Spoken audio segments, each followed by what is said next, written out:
Today we're going to take a look at this bike bag, which combines both the bike packing and randoing worlds. This is the Rando bag by Choike bike bag. They're based in Chile, a destination well known for its bike touring, bike packing, and adventure riding. So it's really cool to see a bike bag company come out of there. What makes this bag so unique? First off, we should probably talk about kind of the features of a typical randoing bag. This is the Swift Paloma, kind of the quintessential modern rando bag, if you will. Some of its basic design cues is that rando bags tend to be, kind of boxy, but good. They're designed to sit on your handlebar and give you quick access to things. So when you're doing those epic 200, 600, 1200K rides, you don't have to get off your bike. You can just kind of reach your hand under the flap here. Most randoing bags have a rando closure, if you will, which is typically a bit of elastic that goes over your stem. Again, this allows you to get into the bag while moving really easily. Just kind of pull the elastic, lift it up, or you can do the good old reach under the flap maneuver. Right now, one of the more popular styles of handlebar bags is something like a Paradise style seat bag that's run on the front. Bags similar to this are the Swift Zeitgeist, my Bags by Bird bag, and they have a lot of advantages in that you have a big flap, you're not stuffing things into a big sausage bag. However, one downside of them is that typically you do have to stop, undo the straps, open it up, and get to the stuff inside. Okay, so that was a little bit of a long-winded preamble to finally get to the Rando bag by Choike bags, but I wanted to give you guys a frame of reference. This bag attaches to your bike like many of the Paradise style saddle bags on your handlebar, which I guess would then make them handlebar bags. On the back, you've got webbing straps and some foam spacers.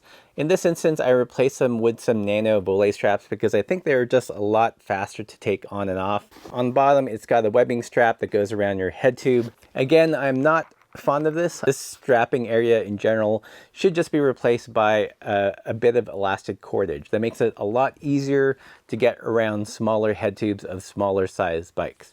There is what seems to be like a tent pole here, which gives the bag extra rigidity so it doesn't kind of bend around your head tube. On the sides of the bag, it has two zippered pockets. These are waterproof zippers. This differs from a lot of the Paradise style bags that typically have a flap. Another interesting touch on the exterior is that this bag has 4 loops here. This is so you can run a pair of straps and tie things down to the front. So something like a bedroll, a fly rod, something longish like that. Taking a look inside the bag, right here you've got this mesh pocket.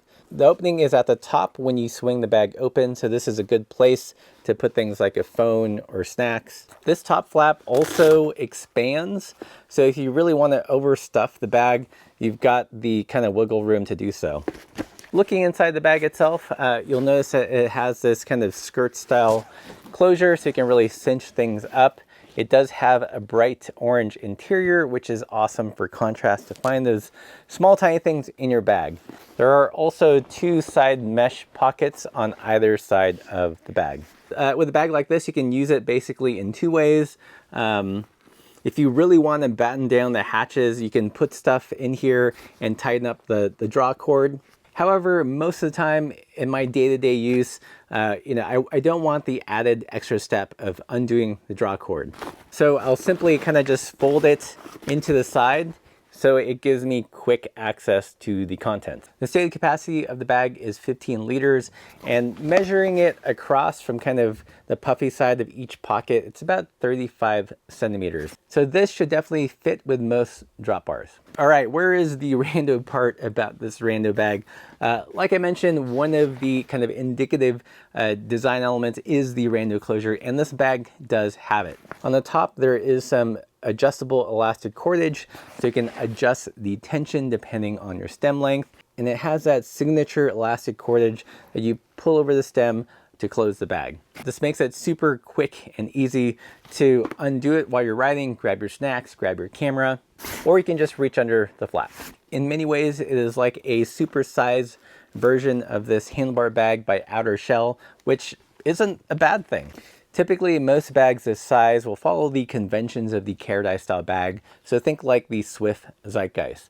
So it's super refreshing to see this mishmash of saddlebag slash rando bag.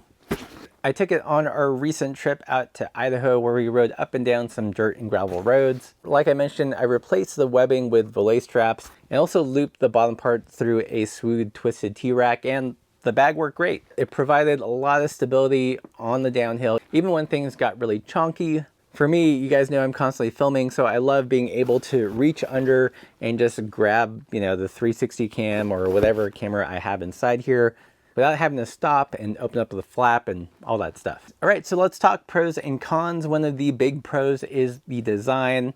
This is a bag that I didn't quite know I wanted. Something around the same volume as a Zeitgeist, but with a quicker to access Rando style closure. It's just awesome. I love the exterior pockets. One nice touch is they do have drainage holes, so if you get water in there, it's not gonna just drown your phone inside. I like the thoughtful touches, like being able to strap things down to the front. Another thing you could do with these 4 tabs is run a crisscross bungee so you have a place to stick like a jacket or something. I love the contrasting bright orange interior. I think every bag should do that, and it's just a nice thoughtful touch. In terms of the dislikes, one potential con for people is that this bag isn't completely waterproof like a plastic bag is. Clearly there are seams and there's a big flap here, so if you like to go swimming with your bike, then this bag is probably not for you. Again, personally for me, while I think waterproofness is important, I think it's kind of overrated. I wouldn't let that deter you from this bag. Probably the biggest con for me is just how it attaches to your bike. It's not a huge thing. Like I said, I got rid of the webbing straps almost immediately, replaced it with belay straps just because that's my preferred kind of attachment mechanism of choice. And also, I think this should be replaced with elastic webbing as well. It's not a load-bearing part of the bag. This can be tricky to weave through small head tubes, and as the handlebar turns, it kind of just abrades your paint. So I would replace this in a hot second with elastic cordage, or just use something like the Swood Twisted T-Rack. So lately, my filming bag of choice has been the Jack Supply Lil Slugger, I believe. To get to the cameras inside, I do have to stop and pop these open and reach out and grab them. But this Rando bag by Choike Bags might give it a run for its money, because I can just slip my hand under, grab that 360 camera, or pop it open without even stopping. So I think compared to the price of mini bags in North America, even when you factor in shipping from Chile, this is actually still a pretty good deal. I think it's pretty cool to see bag innovation from other places in North America. If you dig these videos on unique products that you will not see on more race-oriented YouTube channels, please consider supporting the channel by joining us on Patreon or stopping by the merch store and picking up some stickers and patches. And as always, keep the supple side down.